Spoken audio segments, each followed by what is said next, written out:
पानी में दिखाई देना बंद हो गया जगन्नाथ जी की प्रतिच्छवि। पुरी के जगन्नाथ मंदिर में जगन्नाथ जी को भोग चढ़ाया जाता है ना, तो पंडित जी क्या करते हैं, अपने हाथों में थोड़ा सा पानी लेके जगन्नाथ जी के सामने जाते हैं और उस पानी में अगर जगन्नाथ जी की प्रतिच्छवि पड़ती है, इसका मतलब ये होता है कि जगन्नाथ जी अपना भोग स्वीकार कर लिए।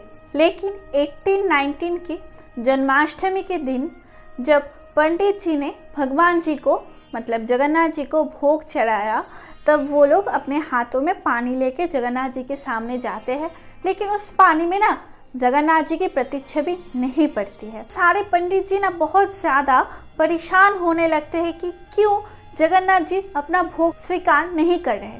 सबको लगता है जगन्नाथ जी को शायद भोग पसंद नहीं आया, इसीलिए वो स्वीकार नहीं कर रहे।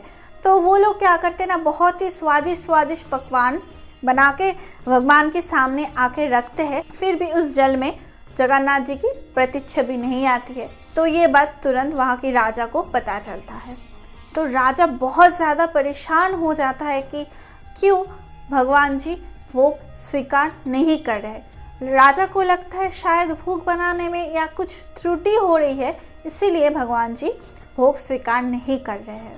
तो राजा ना परेशान होकर दौड़ते दौड़ते मंदिर आया और भगवान जी से बोले, प्रभु हमसे क्या गलती हो गई थी कि आप आज के दिन भोग स्वीकार नहीं कर रहे। और राजा ने ये ठान लिया था जब तक प्रभु भोग स्वीकार नहीं करेंगे तब तक वो खुद अन्न या जल कुछ भी चीज़ स्पर्श नहीं करेंगे। ये चलते चलते सुबह से शाम हो जाता है, लेकिन जगन्नाथ जी की प्रतिच्छवि उस पानी में नहीं गिरता।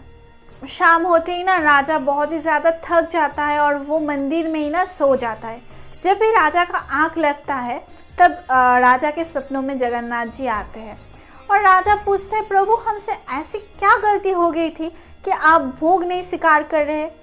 हम आपसे इतना अनुरोध कर रहे, सब ही आपसे इतना अनुरोध कर रहे, फिर भी आप भोग नहीं स्वीकार कर रहे। तब जगन्नाथ जी जाके बोले, अरे हम तो मंदिर में थे ही नहीं, अगर हम मंदिर में ही नहीं थे तो हम भोग कैसे स्वीकार करेंगे। तब राजा तो आश्चर्य हो जाता है और बोलते हैं, प्रभु आप मंदिर में नहीं थे तो आप कहाँ पे थे।